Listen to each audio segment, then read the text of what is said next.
Olá, notícias sobre a PEC 2, sou o Sargento Alexandre, diretor jurídico da CEPM, trago para você notícias sobre a nossa PEC 2. Para quem não sabe o que é a PEC 2, que é a nossa principal bandeira de luta, eu vou trazer para você o que a PEC ela propõe, tá certo? Como você pode ver na tela, a PEC é a principal luta da CEPM.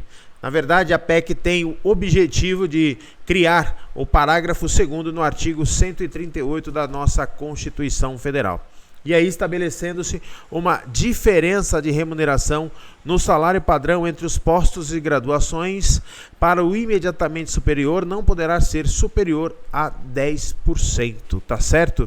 Então essa PEC, ela já passou aí, tem o parecer da Comissão em Constituição e Justiça, ela já passou na Comissão de Constituição e Justiça, como você pode ver, e a comissão foi favorável à proposta de emenda constitucional. E aí, qual é o próximo passo? Na verdade, a Comissão de Constituição e Justiça é quem vê aí a legalidade ou ilegalidade, os vícios de iniciativa da nossa proposta ou de qualquer proposta de emenda constitucional ou de leis complementares ou ordinárias, certo?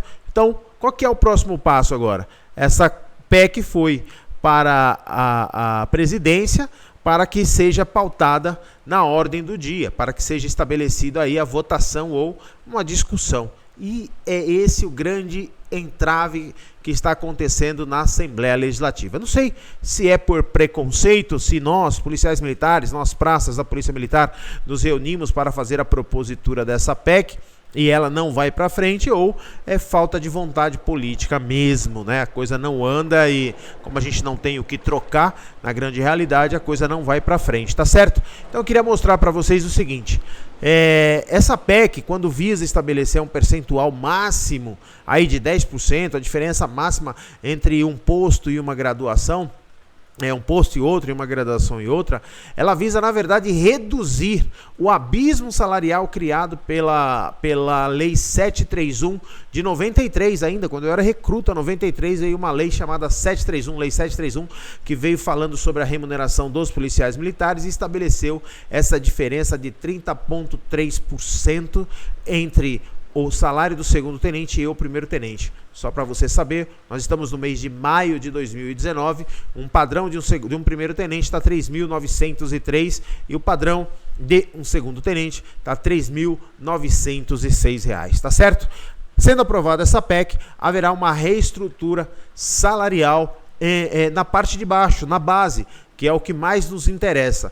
O salário do segundo tenente ficaria 10% de diferença do salário do primeiro tenente, então o primeiro tenente 3.900, tiraríamos aí R$390, um segundo tenente ganharia em média R$ 3.500, o subtenente ganharia em média R$ 3.150 e assim vem subindo, vem escalonando o salário de quem está na base, certo? E aí nesse caso se estabelece esse percentual constitucional, porque qualquer outro governador que entrar para assumir o comando do Estado e queira, porventura, como foi feito em 93, dar privilégios a determinado posto ou graduação, ele estará impedido, tá certo?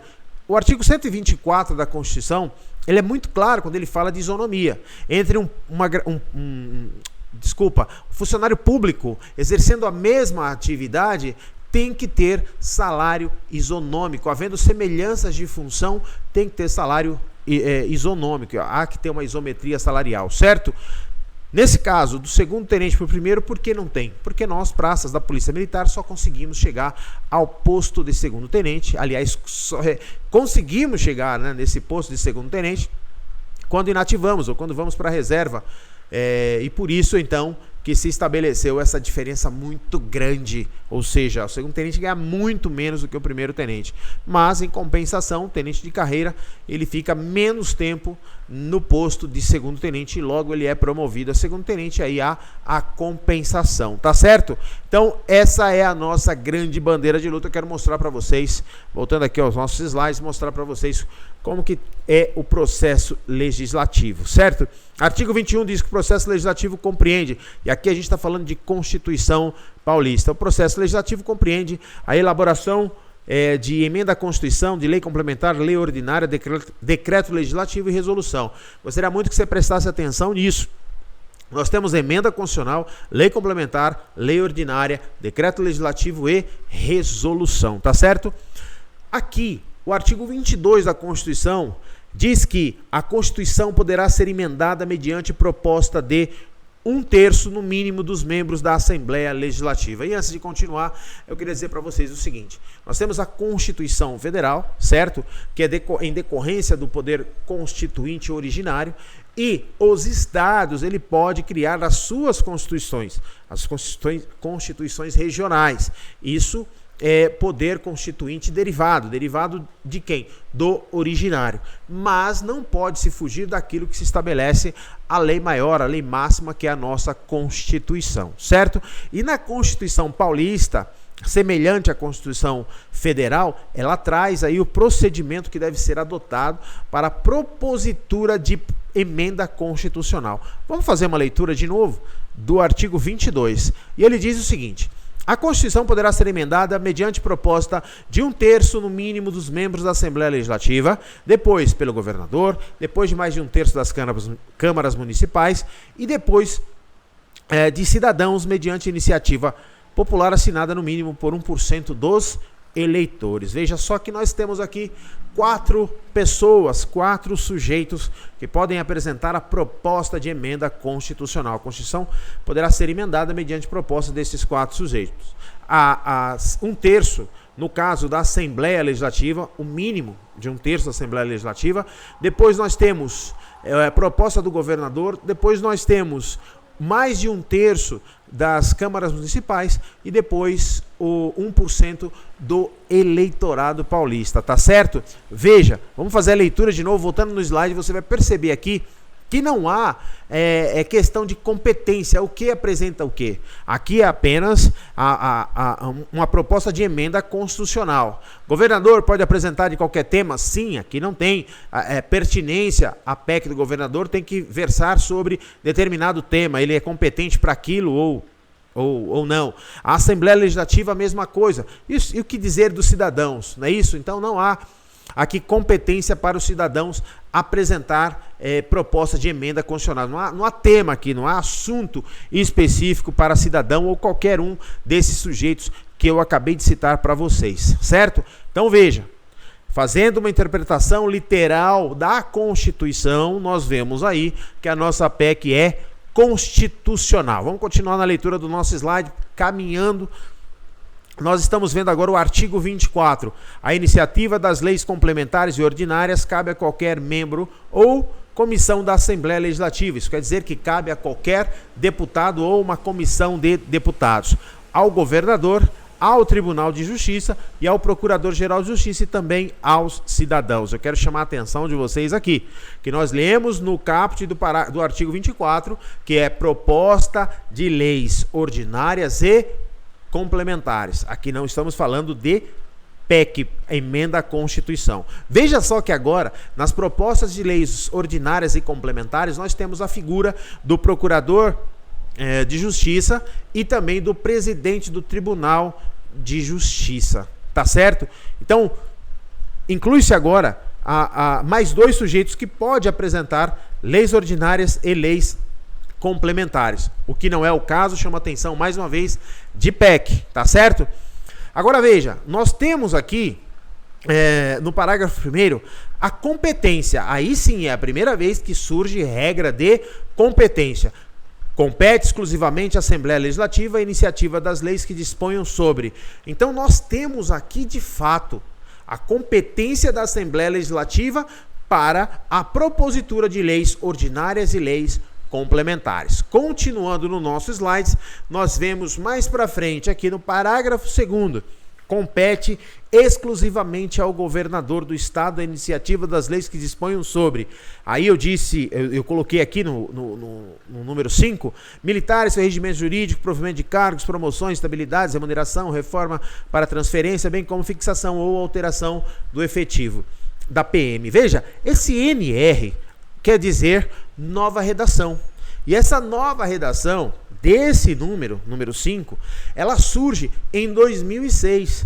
Houve uma proposta de emenda constitucional pelo deputado Cândido Vacareza, a PEC 14 de 2005, que alterou pela emenda 21 de 2006, o artigo 24 da nossa Constituição Estadual e trouxe o número 5, que trata dos militares e seu regime jurídico, tá certo? Então veja, em 2005 uma PEC tratou de assuntos que, ao entender hoje dessa nova legislatura na Assembleia Legislativa e do presidente da Assembleia Legislativa, era inconstitucional, ou seja, tinha vício de iniciativa. Então a PEC não poderia tratar desse tema que a gente viu agora aqui, ó, desse tema dos militares, a PEC não poderia versar sobre isso, porque seria de competência do governador. Agora, voltando, o que eu quero deixar muito claro aqui é que existe a interpretação literal, e é essa que nós devemos fazer quando tratamos do artigo 22, certo? Não é uma interpretação sistemática, não é uma interpretação extensiva, ampliativa, para dizer além daquilo que o legislador constituinte paulista quis dizer, e é o que está acontecendo com a gente. E se nós não formos firmes e fortes na nossa proposta, nessa nossa campanha da PEC, seremos derrotados com esse sofisma, com esse argumento que não tem sustentação. Vamos voltar aqui só para relembrar vocês novamente. O artigo 22, olha só, a Constituição poderá ser emendada mediante proposta de 1/3 no mínimo dos membros da Assembleia Legislativa, tá certo? Veja que não tem aqui nenhum parágrafo que diz: é competência exclusiva do governador apresentar a proposta de PEC, é competência exclusiva da Assembleia Legislativa, é competência exclusiva do presidente do Tribunal de Justiça. Não existe isso aqui. Então, se o legislador não falou sobre isso nesse artigo 22, é porque não existe isso no mundo jurídico, tá certo? Vamos caminhar um pouquinho mais para frente. Aqui a gente já viu, e agora nós estamos aqui no artigo 22, que a gente já viu. E o que falta aí, pessoal?